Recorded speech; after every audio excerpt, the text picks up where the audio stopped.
Languages, அதாவது இப்போது communication barrier அப்படிங்கிறது ரொம்பவே குறைஞ்சிருச்சு. அதுவும் இந்த எலக்ட்ரானிக் டிவைசஸ் எல்லாம் வந்ததுக்கப்புறம் கம்யூனிகேஷன் பேரியர் ஆல்மோஸ்ட் இல்லை அப்படின்னு சொல்லலாம். இருந்தாலும் இந்த லாங்குவேஜஸ்க்கு இன்னும் டிமாண்ட் இருந்துட்டு தான் இருக்குது. என்ன காரணம் அப்படின்னா சோசியல் மீடியாவிலும் சரி, ப்ரெஸ், ஜேர்னலிசம் எதுவாக இருக்கட்டும், இதில் லாங்குவேஜஸ்க்கு முக்கியமான ஒரு பங்கு உண்டு. ஏன் அப்படின்னா ஒரு இன்ஃபர்மேஷனை எளிதாக கன்வே பண்ணுறதுக்கு, ஒருத்தர்கிட்டருந்து இன்னொருத்தருக்கு கம்யூனிகேட் பண்ணுறதுக்கு இந்த லாங்குவேஜஸ் முக்கியமான விஷயமா இருக்குது. அதனால் நிறைய ஃபாரின் லாங்குவேஜஸ் இதை வந்து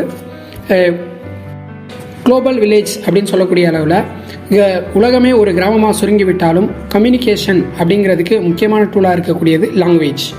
ஸோ ஃபாரின் லாங்குவேஜஸும் சரி, குறிப்பாக ஆங்கிலத்துக்கு டிரான்ஸ்லேட்டர்ஸ்க்கு நிறைய வாய்ப்புகள் இருக்குது.